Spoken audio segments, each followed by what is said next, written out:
রাকেশ তার মা ফাল্গুনী দেবীর সঙ্গে বাস করে। রাকেশ বিবাহ উপযোগী হয়ে যাওয়ার পরও এখনো পর্যন্ত সে বিয়ে করতে চায় না, কারণ রাকেশের যেরকম মেয়ে পছন্দ সেরকম মেয়ে সে এখনো পর্যন্ত খুঁজে পায়নি, তাই সে কিছুতে বিয়ে করতে ইচ্ছুক নয়। আর অন্যদিকে রাকেশের জন্য তার মা ফাল্গুনী দেবী সবসময় চিন্তা করে। ফাল্গুনী দেবীর শরীরও আজকাল খুব একটা ভালো থাকে না, তবুও তাকে একা হাতে সংসারের সমস্ত কাজকর্ম করতে হয়, রান্নাবান্না করতে হয় এবং নিজের ছেলের খেয়ালও রাখতে হয়। তাই মাঝে মধ্যেই তার মেজাজ একেবারে খিটখিটে হয়ে যায়। এমনই একদিন সকালবেলা ফাল্গুনী দেবী যখন রান্নাঘরে রান্না করছিল, তখনই রাকেশ অফিসে যাওয়ার জন্য তৈরি হয়ে নিচে নেমে আসে। ও মা, আমার খাবার কোথায়? আমি তো ভাবলাম আমার রেডি হতে বরং দেরি হয়ে গেছে, এসে দেখবো তুমি খাবার নিয়ে আমার জন্য বসে আছো, কিন্তু এখন তো দেখছি তোমার রান্নাই হয়নি। আর কতক্ষণ লাগবে রান্না হতে? আজকে খাবার পাবো তো? সকাল সকাল একদম নাটক করবি না বাবু, বলে দিলাম। দেখতেই তো পাচ্ছিস আমি কি করছি। আমার রান্না হয়ে গেছে, একটু দাঁড়া। লাট সাহেবের মতো সবসময় তো শুধু হুকুম করতে পারিস। এই বলে ফাল্গুনী দেবী রান্নাঘর থেকে খাবার টেবিলে নিয়ে চলে আসে। ও, আমি এবার বুঝলাম তোমার রান্না করতে আজকে কেন এত দেরি হলো। তুমি আমার জন্য সকাল সকাল দই চিকেন আর ভাত রান্না করছিলে। আমি জানি আমার মা আমাকে খুব ভালোবাসে, সেই জন্যই তো আমার জন্য সকাল সকাল কষ্ট করে দই চিকেন রান্না করলো। হ্যাঁ, আর কতদিন মায়ের হাতে দই চিকেন খেয়ে খুশি হবি? এবার আমাকেও খুশি করার ব্যবস্থা কর। আমি আর কিছু শুনতে চাই না, তুই তাড়াতাড়ি বিয়ে কর। আমারও তো ইচ্ছে হয় তোর বউ আসবে, তোর বউয়ের হাতে দই চিকেন তুই আর আমি একসঙ্গে মজা করে খাবো। আমি তো বুড়ি হয়ে গেছি, এখনো পর্যন্ত তোকে কতদিন দই চিকেন বানিয়ে খাওয়াতে হবে? উফ মা, তুমি আজকেও বিয়ের কথা শুরু করলে? দেখো মা, আজকাল রান্না বান্না করে বা বাড়ির কাজকর্ম পারে এরকম মেয়ে দেখা যায় না। আর সাংসারিক মেয়ে তো আজকাল পৃথিবী থেকে প্রায় লুপ্ত প্রায় বললেই চলে। আচ্ছা ধরো এমন একটা মেয়ের সঙ্গে আমার বিয়ে হলো যে রান্না বান্না কিচ্ছু পারে না, তারপর দেখবে এই টেবিলে বসে আমার সাথে সাথে আমার বউ তোমার হাতের বানানো দই চিকেন খাচ্ছে। মজা করিস না খোকা, আমার শরীরের অবস্থা কিন্তু সত্যিই ভালো নেই। আর তাছাড়া আমি তো আমার ছেলের জন্য মেয়ে দেখবো, কিছু না জেনেই কি আমি তাকে বাড়িতে নিয়ে চলে আসবো? যে মেয়ে সংস্কারী হবে, সমস্ত রান্না বান্না করতে পারবে, আমি তাকেই আমার ছেলের বউ করব। তুই শুধু রাজি হয়ে যা বাবা। প্রত্যেকদিন মায়ের মুখে একই কথা শুনতে রাকেশের আর ভালো লাগে না, তাই শেষ পর্যন্ত রাকেশ তার মাকে বিয়ের জন্য পাত্রী দেখতে বলে। আর এই শুনে ফাল্গুনী খুবই খুশি হয়। সেদিন থেকে সে রাকেশের জন্য মেয়ে দেখা শুরু করে। অন্যদিকে মধুমিতার বাড়িতে ঠিক আলাদাই দৃশ্য দেখতে পাওয়া যায়। ওমা, তুমি দই কাতলা রান্না করেছো কেন আজকে? তুমি জানো না আমি দই খাই না? আমি আজকে কি দিয়ে ভাত খাবো এবার বলো? আমার দই দেখলেই কিন্তু মাথা গরম হয়ে যায়। এই বলে মধুমিতা দই কাতলার বাটি ছুঁড়ে ফেলে দেয়। এই মেয়ে, দইয়ের সঙ্গে তোর কিসের শত্রুতা বলতো? যখনই আমি দই দিয়ে কিছু রান্না করি তখনই তো তুই খেতে চাস না। আজকে দই কাতলা করলাম, সেটাও তুই ছুঁড়ে ফেলে দিলি। দই দেখলে তোর মাথাটা গরম হয়ে যায় কেন শুনি? দেখো মা, আমার সব খাবার ভালো লাগে, শুধুমাত্র দই ছাড়া। তুমি জানো এই দইয়ে কি থাকে? দইয়ের মধ্যে পোকা থাকে, পোকা। কিছু না জেনেই তো তোমরা সবসময় দই খাও। আমি কিছুতেই ওই পোকাওয়ালা দই খেতে পারবো না তোমাদের মতো। দইয়ে পোকা থাকে তোকে কে বললো? কই, আমি তো কখনো দইয়ের মধ্যে কোনো পোকা দেখতে পাই না। কই দেখতো, এই দই কাতলার মধ্যে কোনো পোকা দেখতে পাচ্ছিস? আমি তো কিছু দেখতে পাচ্ছি না। পাগলের মতো কথা বলো না মা, এই পোকা সেই পোকা নয় যে তুমি চোখে দেখতে পাবে। এই পোকাগুলো খালি চোখে দেখা যায় না, তবে মাইক্রোস্কোপ বা অণুবীক্ষণ যন্ত্রে চোখ রাখলে তুমি খুব ভালো মতোই দইয়ের পোকাগুলো দেখতে পাবে। ছি, আমার বলতেই কেমন যেন ঘৃণা করছে। এরকমই মধুমিতা এবং ফাল্গুনী দেবীর মধ্যে এক আকাশ পাতাল সম্পর্ক লক্ষ্য করা যায়, যেখানে মধুমিতা টক দই খেতে একদমই পছন্দ করে না, আর অন্যদিকে ফাল্গুনী দেবীর দই চিকেন খুবই প্রিয় খাবার ছিল। আর ভাগ্য তাদেরকে একই জায়গাতে নিয়ে আসে। অর্থাৎ একদিন রাকেশ তার মাকে নিয়ে মধুমিতাকে দেখতে আসে। আচ্ছা, আমার কিন্তু একটা প্রশ্ন আছে, আপনার মেয়ে রান্না বান্না করতে পারে তো? হ্যাঁ দিদি, আপনি একদম কোনো চিন্তা করবেন না, আমার মেয়ে সব রান্না বান্না করতে পারে। আজকেই দেখুন না, এখানে যা যা খাবার আছে সব কিন্তু আমার মেয়ে একাই রান্না করেছে। এই শুনে রাকেশ এবং তার মা দুজনেই খুবই খুশি হয়। ফাল্গুনী দেবী খাবার খেতে খেতে ফিসফিস করে রাকেশের কানে কানে বলে, কিরে খোকা, তুই যে বলেছিলি এরকম মেয়ে পৃথিবীতে পাওয়া যাবে না, দেখলি তো আমি ঠিক ভালো মেয়ে খুঁজে বের করেছি। খাবারগুলো তো খেতে খুবই সুস্বাদু হয়েছে। তাহলে বিয়ের পর তোর বউয়ের হাতের দই চিকেন আমরা মা ছেলে দুজনে মিলে জমিয়ে খাবো। রাকেশ তার মায়ের কথা শুনে লজ্জা পেয়ে যায়। অন্যদিকে রাকেশকেও মধুমিতা পছন্দ করে। এভাবেই তাদের দুই পরিবারের সহমতে 6 মাস পর রাকেশ এবং মধুমিতার বিয়ে ঠিক করা হয়। দেখতে দেখতে 6 মাস পর মধুমিতা এবং রাকেশের বিয়ে হয়ে যায়। বিয়ের পর মধুমিতা তার পছন্দ মতো খাবার রান্না করে তার স্বামী এবং শাশুড়ি মাকে খাওয়াতে থাকে। এর ফলে রাকেশ এবং তার মা দুজনেই খুবই খুশি হয়। এভাবেই দেখতে দেখতে প্রায় 2 সপ্তাহ কাটে। একদিন ফাল্গুনী দেবী তার বৌমাকে বলে, বৌমা, তোমার পছন্দ মতো অনেক খাবারই তো এতদিন খেলাম, এবার আজকে কিন্তু আমার আর আমার ছেলের পছন্দের একটা খাবার তোমাকে রান্না করতে হবে। আমি আর আমার ছেলে দুজনেই দই চিকেন খেতে খুব ভালোবাসি, তাই আমি আজকে সকাল সকাল বাজার থেকে টক দই কিনে এনেছি। আজকে একদম ভালো করে কষিয়ে দই চিকেন রান্না করো তো। দই চিকেনের কথা শুনে মধুমিতা ভয় পেয়ে যায়, তাই সে তার শাশুড়ি মাকে মিথ্যা কথা বলতে শুরু করে। দই চিকেন মানে আপনাদের ফেভারিট খাবার যে দই চিকেন, তা তো আমি জানতাম না। আপনারা যে আজকে দই চিকেন খাবেন আমাকে তো আগেই বলতে পারতেন। আমি তো অলরেডি চিকেন কষা রান্না করে ফেলেছি, এখন এই তরকারির মধ্যে তো কোনোভাবেই দই দেওয়া যাবে না। এ বাবা, আজকে এত তাড়াতাড়ি তোমার রান্না হয়ে গেল? খোকা তো সকাল 10টার সময় বাড়ি থেকে বেরোয়, আর প্রত্যেকদিন 9টার মধ্যে তোমার রান্না কমপ্লিট হয়, কিন্তু এখন তো সবে 8টাও বাজেনি। আচ্ছা ঠিক আছে, ছাড়ো, আর কি হবে। আচ্ছা শোনো, এর পরের বার যখন তুমি চিকেন রান্না করবে তখন কিন্তু অবশ্যই দই চিকেন রান্না করবে।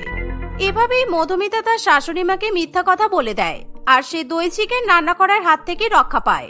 আসলে এখনো পর্যন্ত সে রান্না বান্না শুরুই করেনি, শুধুমাত্র তাকে যাতে দই চিকেন রান্না করতে না হয় তাই সে তার শাশুড়ি মাকে মিথ্যা কথা বলে। এভাবেই আরো কিছুদিন কাটে। যখনই রাকেশ কিংবা তার মা মধুমিতাকে দই চিকেন রান্না করতে বলে তখনই মধুমিতা কোনো না কোনো বাহানা করে। এভাবেই প্রায় 2 মাস কাটে। এমনই একদিন, বৌমা, তুমি এই বাড়িতে আসতে প্রায় 2 মাস হয়ে গেছে, কিন্তু এই 2 মাসের মধ্যে এখনো পর্যন্ত তুমি কিন্তু আমাদেরকে দই চিকেন করে খাওয়ালে না। আজকে কিন্তু আমরা তোমার কোনো কথা শুনবো না। যাও, আজকে আমাদের জন্য দই চিকেন বানাও। আজকে আশা করছি দই চিকেন রান্না করতে তোমার কোনো সমস্যা হবে না। মা, আমার মনে হয় মধুমিতা ইচ্ছা করে দই চিকেন রান্না করতে চায় না, কারণ আমি একটু আগেই মধুমিতাকে ফ্রিজ থেকে টক দই বের করে ডাস্টবিনে ফেলতে দেখেছি। কি মধুমিতা, আমি ঠিক বললাম তো? এখনই তো তুমি মাকে বলতে যে ফ্রিজ থেকে টক দই বের করতে গিয়ে তোমার হাত থেকে টক দইটা পড়ে নষ্ট হয়ে গেছে, আর তাই তুমি চিকেন রান্না করতে পারবে না। আমি ঠিক বলছি তো? মধুমিতা কিছুতেই রাকেশের সামনে আর মিথ্যা কথা বলতে পারে না। হ্যাঁ রাকেশ, আসলে আমি টক দইকে প্রচুর পরিমাণে ঘৃণা করি। টক দই খাওয়া তো দূরের কথা, আমি টক দই স্পর্শ পর্যন্ত করতে চাই না। তুমি কি জানো টক দইয়ের মধ্যে পোকা থাকে? একবার অনুবীক্ষণ যন্ত্রে টক দই রেখে দেখবে তো তুমি কি দেখতে পাও। রাকেশ মধুমিতার কথা শুনে প্রচন্ড পরিমাণে অবাক হয়। আরে, তুমি শিক্ষিত হয়ে মূর্খদের মতো কথা কেন বলছো মধুমিতা? দইয়ের মধ্যে পোকা নয়, দইয়ের মধ্যে গুড ব্যাকটেরিয়া থাকে, যেগুলো আমাদের স্বাস্থ্যের জন্য খুবই ভালো। টক দই তো আমাদের হজম ক্ষমতাও বৃদ্ধি করে। তোমার টক দই ভালো লাগে না সেটা আমি মানছি, তবে সবার পছন্দ তো এক নয়। কিন্তু তাই বলে কি তোমার জন্য আমরা টক দই দিয়ে চিকেন রান্না করে খেতে পারবো না? তুমি তো আমাদের জন্য দই চিকেন রান্না করে দিতেই পারো। না, দেখো, তুমি আমাকে যাই বোঝানোর চেষ্টা করো না কেন, আমি কিছুতেই তোমার কথা শুনবো না। বিয়ের আগেও আমি দই খেতাম না, আর নাইবা কখনো টক দই দিয়ে কিছু রান্না করতাম, আর আমি শ্বশুর বাড়িতেও তোমাদের জন্য কিছুতেই দই চিকেন রান্না করতে পারবো না। এই শুনে রাকেশ এবং তার মা দুজনেই রেগে যায়। তারা বারে বারে মধুমিতাকে দই চিকেন রান্না করতে বললেও মধুমিতা কিছুতেই রাজি হয় না। দেখলে তো মা, এই জন্যই আমি বিয়ে করতে চাইছিলাম না। তোমার তো খুব শখ হয়েছিল আমার বিয়ের পর তোমার বৌমার হাতে দই চিকেন খাবে। দেখলে তো, আমার বিয়ের পর তোমার দই চিকেন খাওয়াই বন্ধ হয়ে গেল। নাও, এবার কত দই চিকেন খাবে খাও, এখন তো তোমাকে নিজেই রান্না করে দই চিকেন খেতে হবে। আর কি বলবো বলতো খোকা, আমার তো মনে হয় আমার কপালটাই খারাপ। দাঁড়া, আমি বরং আজকে আমাদের জন্য দই চিকেন রান্না করি। কি কপাল, বাড়িতে বৌমা থাকা সত্ত্বেও সেই আমাকে এই রান্নাঘরে যেতে হবে। আর আজকে আমার শরীরটাও যেন ভালো লাগছে না, বুঝলি বাবা। যাই দেখি, রান্নাঘরের দিকে যাই, বৌমা যদি আমাকে কোনো সাহায্য করে। এই বলে ফাল্গুনী দেবী রান্নাঘরে যায়। সে তার বৌমাকে দই চিকেন রান্না করার জন্য সাহায্য করতে বললেও মধুমিতা তার শাশুড়ি মাকে কোনো সাহায্য না করে নিজের ঘরে চলে যায়। তাই ফাল্গুনী দেবী একা একাই দই চিকেন রান্না করতে শুরু করে। কিন্তু দই চিকেন রান্না করতে গিয়ে হঠাৎ করে ফাল্গুনী দেবী মাথা ঘুরে সেখানেই পড়ে যায়। রাকেশ এবং মধুমিতা তাড়াতাড়ি করে তাকে হসপিটালে নিয়ে যায়। ডাক্তার মধুমিতা দেবী চিকিৎসা করে জানায়, দেখুন, এমনিতেই তো আগে থেকে ওনার শরীরে নানান রকমের রোগ বাসা বেঁধে আছে, এখন কিন্তু ওনার চোখেও সমস্যা দেখা দিয়েছে। উনি এখন চোখে ঠিক মতো দেখতেও পাচ্ছেন না। আপনাদেরকে এই নিয়ে কখনো কিছু বলেনি? আচ্ছা দেখুন, আপনার মাকে কিন্তু কোনো মতেই আগুনের কাছে যেতে দেবেন না, তা না হলে কিন্তু ওনার চোখের সমস্যাটা আরো বেড়ে যেতে পারে। এই শুনে রাকেশ এবং মধুমিতা দুজনেরই মন খারাপ হয়ে যায়। এভাবে চোখের সমস্যার কারণে ফাল্গুনী দেবীর রান্নাঘরে যাওয়াও বন্ধ হয়ে যায়। তাই এখন সে চাইলেও নিজের জন্য বা তার ছেলের জন্য দই চিকেন রান্না করতে পারে না। মাঝে মধ্যে রাকেশ এবং তার মায়ের দই চিকেন খাওয়ার খুবই ইচ্ছা করে, বিশেষ করে ফাল্গুনী দেবীর। কিন্তু তবুও মধুমিতা একবারের জন্য তাদেরকে দই চিকেন রান্না করে দেয় না। এভাবেই দেখতে দেখতে আরো কিছুদিন কাটে। একদিন হঠাৎ করে গরমের পরিমাণ বাড়তে না বাড়তেই মধুমিতার ত্বকে বেশ কিছু সমস্যা দেখা দেয়। গরমের মধ্যে আমার ত্বকটা কেমন যেন শুকিয়ে গেছে, আর ত্বকে কেমন কালো কালো ছোপ ছোপ কি সব বেরিয়েছে। আমি তো কিছুই বুঝতে পারছি না। এখন মনে হচ্ছে প্রিয়াঙ্কার কথাই আমাকে শুনতে হবে। প্রিয়াঙ্কা বলল টক দইয়ের সঙ্গে মধু, মুলেথি পাউডার, চন্দন পাউডার, গোলাপ জল আরো কি সব যেন বলল, ওগুলো একসঙ্গে মিক্স করে গায়ে মাখলে নাকি আমার ত্বকের সমস্যা ঠিক হয়ে যাবে। আমার টক দই পছন্দ নয় ঠিকই, কিন্তু আমি নিজেকে সুন্দর করতে সবকিছু করতে পারি। এই বলে মধুমিতা টক দই দিয়ে নিজের জন্য একটা ফেস প্যাক তৈরি করে। টেবিলের উপর সেই ফেস প্যাকটা রেখে কিছুক্ষণের জন্য নিজের ঘরে চলে যায়। তখনই সেখানে ফাল্গুনী দেবী এসে মাটির ভাঁড়ে টক দই দেখতে পায়। আসলে মধুমিতা বাড়ির পাত্র ব্যবহার না করে ওই মাটির ভাঁড়ের মধ্যেই তার ফেস প্যাকটা তৈরি করে রাখে। খোকা কি আজকে তাহলে টক দই কিনে এনেছে? আমার মনে হচ্ছে খোকা নিশ্চয়ই আজকেও দই চিকেন খাওয়ার জন্য টক দই কিনে এনেছে। কিন্তু আমি জানি আমার বৌমা কিছুতেই দই চিকেন রান্না করবে না। তবে আজকে আমি নিজে দই চিকেন রান্না করব, কারণ আমারও দই চিকেন খাওয়ার খুব ইচ্ছে করছে। ডাক্তার যাই বলুক না কেন, আজকে আমি দই চিকেন রান্না করেই ছাড়বো। এই বলে ফাল্গুনী দেবী সেই টক দইয়ের ফেস প্যাক নিয়ে দই চিকেন রান্না করতে চলে যায়। কিন্তু ফাল্গুনী দেবী এখন চোখে ঠিকঠাক মতো দেখতে না পাওয়ায় সেই ফেস প্যাকটা দিয়েই সে দই চিকেন রান্না করে। তার রান্না হয়ে গেলে সে কিছুতেই তার ছেলের জন্য অপেক্ষা করতে পারে না। একাই সে মন ভরে দই চিকেন খায়। কিন্তু সেই দই চিকেন খাওয়ার পর থেকে ফাল্গুনী দেবীর অবস্থা প্রচন্ড পরিমাণে খারাপ হয়ে যায়। সে বারে বারে বমি করতে থাকে। রাকেশ এবং মধুমিতা এমন অবস্থা দেখে তাকে আবার হসপিটালে নিয়ে যায়। মধুমিতা হসপিটালে গিয়ে রাকেশকে সত্যি কথা বললে রাকেশ প্রচন্ড পরিমাণে রেগে যায়।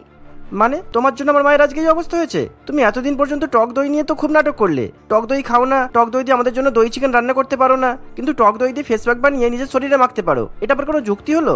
অনেক হয়েছে, আর নয়। আমার মায়ের যদি কোনো ক্ষতি হয়েছে আমি কিন্তু তোমাকে ছেড়ে কথা বলবো না। মধুমিতা রাকেশকে কি বলবে কিছুই বুঝে উঠতে পারে না। নিজের শাশুড়ি মায়ের এমন অবস্থা দেখে মধুমিতারও খুবই খারাপ লাগে। ডাক্তার জানায় ফাল্গুনী দেবীর শারীরিক অবস্থা খুব একটা ভালো নয়। এখন তার খুব ভালো মতো সেবা যত্ন করতে হবে এবং তার পছন্দ মতো খাবারও তাকে খাওয়াতে হবে। হসপিটাল থেকে বাড়িতে নিয়ে এসে মধুমিতা তার শাশুড়ি মায়ের খুবই খেয়াল যত্ন রাখতে শুরু করে। এমনকি আজকে প্রথমবার মধুমিতা তার শাশুড়ি মায়ের জন্য দই চিকেন রান্না করে। সেই দই চিকেন দেখে ফাল্গুনী দেবী খুবই খুশি হয়, আর এতদিন পর সে মজা করে দই চিকেন দিয়ে ভাত খায়। রাকেশকেও তৃপ্তি করে দই চিকেন দিয়ে ভাত খেতে দেখে মধুমিতাও মনে মনে খুবই খুশি হয়। সেদিনের পর থেকে মধুমিতা নিজে দই চিকেন না খেলেও রাকেশ এবং তার মাকে দই চিকেন রান্না করে খাওয়াতে থাকে। রোহিত তার বাবা মা এবং এক বোনের সঙ্গে বাস করত। রোহিত পড়াশোনাতে খুব ভালো হওয়ায় তার বাবা মা তাকে বিদেশি ডিগ্রি লাভ করার জন্য বিদেশে পাঠায়। 3 বছর পর রোহিত বিদেশ থেকে জেনি নামে একটি মেয়েকে বিয়ে করে দেশে ফিরে আসে। জেনিকে দেখে রোহিতের পরিবারের সকলেই প্রচন্ড পরিমাণে রেগে যায়। এই বিদেশি সাদা ভূতটাকে আমি কিছুতেই স্বীকার করতে পারবো না। ভেবেছিলাম তুই আমার পছন্দের মেয়েকে বিয়ে করবি, আর আমার বৌমা সেই জীবনে আমার সেবা যত্ন করবে। সেই জায়গায় এই বিদেশি মেয়েটা তো আমাদেরকে রান্না বান্না করেও খাওয়াতে পারবে না। না মা, জেনি খুব ভালো বিদেশি খাবার রান্না করতে পারে। এতদিন পর্যন্ত যে আমি বিদেশে ছিলাম না, জেনি আমাকে রান্না করে খাইয়েছে। জেনির হাতের খাবার রান্না তোমাদের খুব পছন্দ হবে। তোর কি মাথা খারাপ হয়ে গেছে? বিদেশিদের হাতে রান্না করা পোকামাকড় খাবো আমি? বিদেশিরা সাপ, আরশোলা, কুকুর, বিড়াল কিচ্ছু বাদ দেয় না, সবকিছুই রান্না করে খায়। আবার মাঝে মধ্যে তো কাঁচাও খেয়ে নেয়। না মা, জেনি সব কিছু খাই না। বিদেশিদের নিয়ে তোমার এসব কিসব বাজে বাজে ভুল ধারণা। আচ্ছা লিপি, তোর তো বিদেশি খাবার খেতে খুব পছন্দ। চাউমিন, মোমো, পাস্তা এই খাবারগুলো তো তোর খুব পছন্দের, আর ওগুলো তো বিদেশি খাবার। তোর বৌদি কিন্তু ওই খাবারগুলো খুব ভালো রান্না করতে পারে। হ্যাঁ, আমার এই খাবারগুলো ভালো লাগে ঠিকই, কিন্তু আমি তোর বউয়ের হাতের কোনো খাবারই খাবো না। যাকে মন থেকে মেনে নিতেই পারবো না, তার হাতে রান্না আবার খাবো কেন আমি? সবার মুখে এমন কথা শুনে জেনিরও মন খারাপ হয়ে যায়। রোহিত তার পরিবারের সকলকে বোঝানোর চেষ্টা করলেও কেউ কিছু বুঝতে চায় না। রোহিতের পরিবার শেষ পর্যন্ত জেনিকে তাদের বাড়িতে থাকার অনুমতি দেয়, কিন্তু তাকে মন থেকে কেউ মেনে নিতে পারে না। তার সঙ্গে সকলেই খুবই বাজে ব্যবহার করে। এই মেয়ে, তুমি তোমার খাবার সম্পূর্ণ আলাদাভাবে রান্না করবে, আর আমি তোমাকে দিনের মধ্যে একবারই রান্নাঘরে ঢুকতে দেব, তাও আবার শুধুমাত্র 1 ঘন্টার জন্য। অনলি 1 ঘন্টায় আমি কিভাবে রান্না করব? আর তাছাড়া ব্রেকফাস্ট, লাঞ্চ, ডিনারের জন্য আমার তো 3 টাইমস লাগবে। তুমি যদি 3 বেলা রান্না করো তাহলে আমাদের রান্না খাওয়া কখন হবে? এমনিতেই তোমার এই বাড়িতে আসার পর থেকে আমার কপালটাই ফুটে গেছে। বুড়ি বয়সে নিজেকেই তো রান্না বান্না করে খেতে হবে। তুমি সকালবেলা 1 ঘন্টার জন্য রান্নাঘরে থাকতে পারবে, তারপর তোমাকে আর সারাদিন আমি রান্নাঘরে ঢুকতে দেব না। এই বলে নন্দিতা দেবী সেখান থেকে চলে যায়। জেনি কোনো উপায় না পেয়ে রান্নাঘরে গিয়ে রান্না করতে শুরু করে। সে তখনই একেবারে বেশি করে খাবার রান্না করে। জেনি বেশ কয়েকটা তার পছন্দের বিদেশি খাবার রান্না করেছিল। 1 ঘন্টার মধ্যে এর বেশি খাবার সে রান্না করতে পারেনি। জেনি যখন রান্না করছিল তখন বিদেশি খাবারের গন্ধ চারিদিকে ছড়িয়ে পড়ে। সেই গন্ধে নন্দিনী দেবী এবং তার মেয়ে দুজনেরই খুবই খিদে পেয়ে যায়। জেনির হাতে রান্না করা খাবার তাদের দুজনেরই খেতে খুব ইচ্ছা করে, কিন্তু তবুও তারা সেটা প্রকাশ করতে চায় না। 1 ঘন্টা পর জেনি রান্নাঘর থেকে বেরিয়ে আসে এবং সে একা একাই তার বানানো সমস্ত খাবার নিয়ে টেবিলে বসে পড়ে। আপনারা চাইলে আমার সঙ্গে খেতে পারেন, আমি অনেক বেশি করে খাবার রান্না করেছি। বললাম তো তোমার হাতের আজে বাজে খাবার খাওয়ার কোনো ইচ্ছা নেই আমাদের। জেনি আর কোনো উপায় না পেয়ে একা একাই খাবার খেতে শুরু করে। জেনির খাবার খাওয়ার পর অনেকটা খাবার সে বাঁচিয়ে রাখে, বাকি খাবারগুলো সে ফ্রিজে রেখে দেয়। কিছুক্ষণ পর নন্দিতা দেবী নিজেদের খাবার রান্না করার জন্য রান্নাঘরে যায়।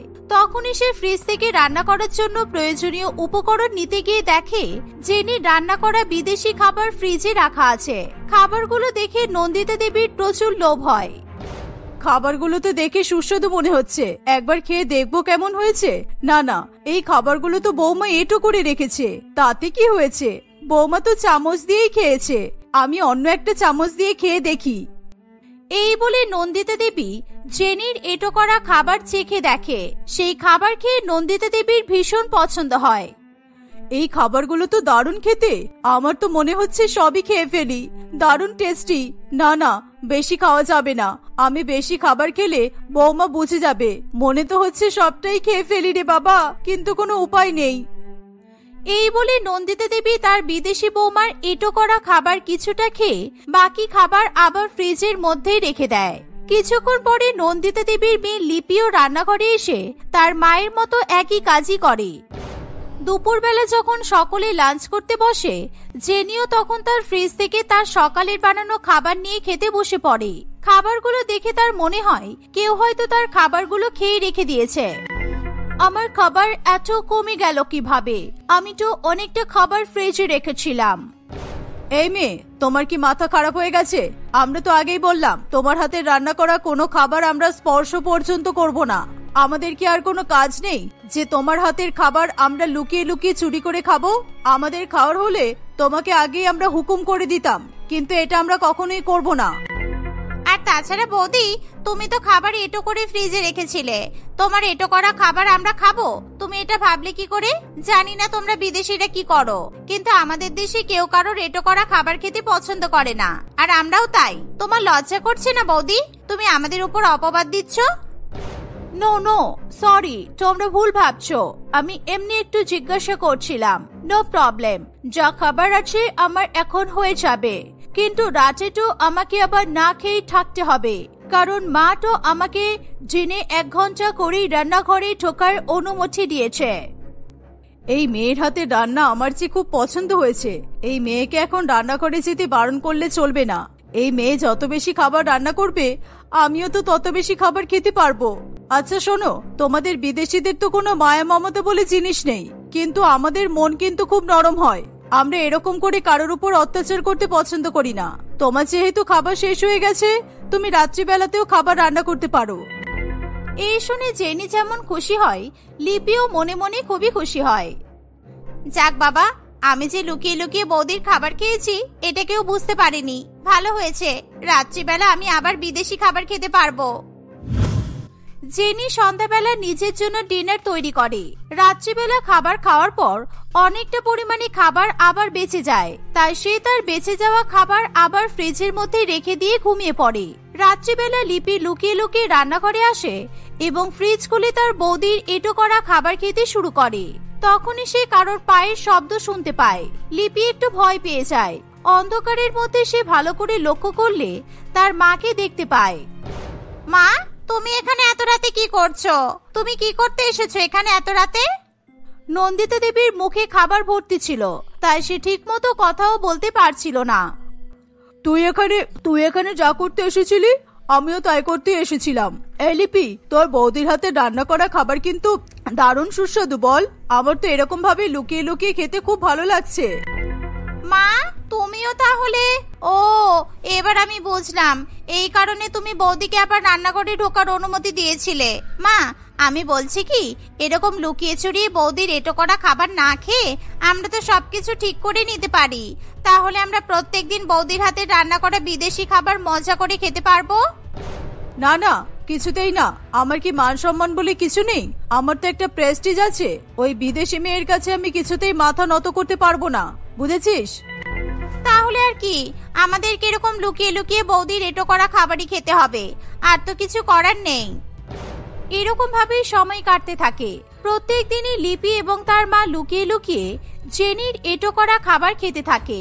মাঝে মাঝে জেনির খুবই সন্দেহ হয়, কিন্তু তবুও সে তার শাশুড়ি মায়ের ভয়ে কিছু বলতে পারে না। একদিন জেনি স্কিন কেয়ার করার জন্য একটা ফেসিয়াল মাস্ক তৈরি করে। সে টক দই, হলুদ, কফি পাউডার এবং মধু দিয়ে একটা পেস্ট তৈরি করে। এখানে আসার পর আমার ফেসে অনেক ট্যান পড়েছে। এই ফেস প্যাকটা অ্যাপ্লাই করলে আমার স্কিন থেকে ট্যান রিমুভ হয়ে যাবে। বেশি করে তৈরি করেছি, একেবারে ফুল বডিতে অ্যাপ্লাই করতে হবে। এমন সময় হঠাৎ করে রোহিত জেনিকে ডাকতে শুরু করে।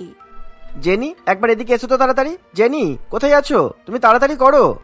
এই তো রোহিত, আমি আসছি, প্লিজ ওয়েট, আমি আসছি, কাম ডাউন। এই বলে জেনি তার ফেসিয়াল প্যাকটা ওখানে রেখেই রোহিতের কাছে চলে যায়। রোহিত তাকে শার্ট আয়রন করতে বললে জেনি শার্ট আয়রন করা শুরু করে। ওদিকে লিপি এবং তার মা জেনির বানানো ফেসিয়াল প্যাকটা দেখতে পায়, আর তারা সেটাকে কোনো খাবার মনে করে। মা, এই দেখো, বৌদি আবার নতুন কোনো আইটেম রান্না করেছে। বৌদি কি সব রান্না করে বলো তো? কোনোটারই তো নাম জানি না আমরা, কিন্তু খেতে দারুণ লাগে। বলো মা, দেখো, এটা থেকে কিন্তু কফির গন্ধ বেরোচ্ছে। মনে হচ্ছে বৌদি কফি দিয়েই কোনো আইটেম তৈরি করেছে। আরে বেশি কথা বলিস না, আগে খেয়ে দেখ কেমন হয়েছে। দে আমাকে দে, আমি খেয়ে দেখছি। বাহ, এটা তো দারুণ খেতে হয়েছে রে। কি সুন্দর টক মিষ্টি খেতে। মনে হচ্ছে তোর বৌদি কোনো চাটনি বানিয়েছে। কফি দিয়ে কি চাটনি বানায় বিদেশিরা? ওই আমাকে দাও, একাই খাবে নাকি? তাই তো মা, এটা খেতে কিন্তু দারুণ টেস্টি হয়েছে। যাই বলো না কেন, বৌদি কিন্তু ভালো খাবার রান্না করতে পারে। ইস, আমি যদি বৌদির কাছ থেকে এই রেসিপিগুলো শিখতে পারতাম। মা, বৌদি আসছে মনে হয়, তাড়াতাড়ি লুকিয়ে পড়ো। এই বলে লিপি এবং তার মা তাড়াতাড়ি করে আলমারির পেছনে লুকিয়ে পড়ে। আর জেনি সেখানে এসে ফেসিয়াল প্যাকটা নিয়ে মুখে লাগাতে শুরু করে। এই দেখে লিপি এবং তার মা প্রচন্ড পরিমাণে অবাক হয়। তাদের দুজনেরই গা গুলিয়ে ওঠে। এ আমরা কি খেয়ে ফেললাম রে?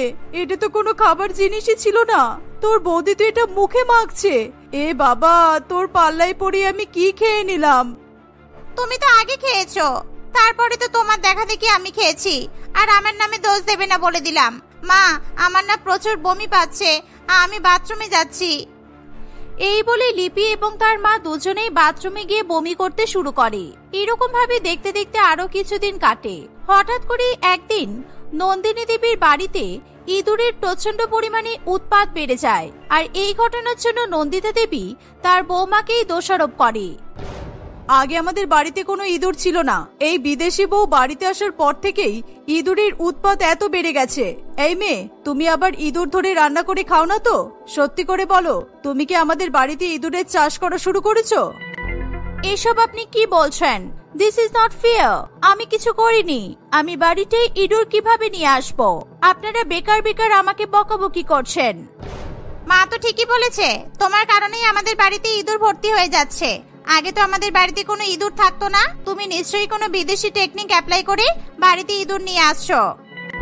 নিজের ননদ এবং শাশুড়ি মায়ের মুখে এই ধরনের কথা শুনে জেনির খুবই খারাপ লাগে। তাই জেনি মনে মনে ঠিক করে সে বাড়ি থেকে সমস্ত ইঁদুর তাড়িয়েই ছাড়বে। তাই সে বাজার থেকে ইঁদুর মারার বিষ কিনে নিয়ে আসে।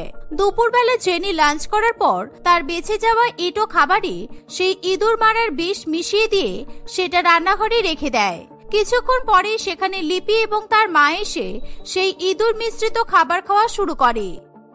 মা, এতদিন বৌদি যা যা রান্না করেছে আজকের খাবারটা একেবারে বেস্ট।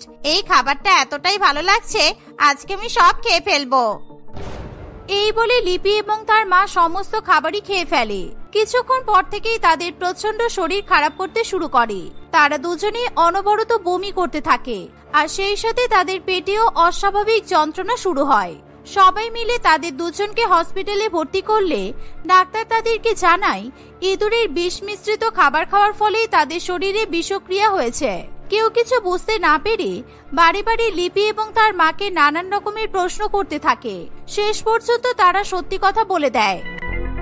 আমরা এতদিন পর্যন্ত বৌদির এঁটো করা খাবার খেতাম, কারণ বৌদির হাতের খাবার আমাদের ভীষণ পছন্দ। কিন্তু বৌদি যে আজকে খাবারে ইঁদুরের বিষ মিশিয়ে রেখেছিল সেটা আমরা জানতাম না। আই এম সরি, এটা আমার কোনো দোষ নেই। আমি তো শুধুমাত্র বাড়ি থেকে ইঁদুর তাড়ানোর জন্য এটা করেছিলাম। আর আমার হাতের রান্না আপনাদের পছন্দ, এটা তো আমাকে আগে বললেই পারতেন। আমি তো শুনে খুব খুশি হয়েছে। আপনারা আমার হাতের খাবার খেলে আমার মতো খুশি আর কেউ হতে পারবে না। আমাদেরকে ক্ষমা করে দাও বৌমা, আমরা তোমার সাথে অনেক খারাপ ব্যবহার করেছি, কিন্তু তোমার মন সত্যিই খুব ভালো। আমরা শুধুমাত্র তোমার কাছে মাথা নত করব না বলে আজকে নিজেদের এমন একটা ক্ষতি করে ফেললাম। সেদিনের পর থেকে তাদের বাড়ির সমস্ত ঝগড়া অশান্তি দূর হয়ে যায়। এখন লিপি এবং তার মাকে বিদেশি বৌমার এঁটো করা খাবার খেতে হয় না। তারা সবাই মিলে একসঙ্গে বিদেশি বউয়ের বিদেশি খাবার মজা করে খায়।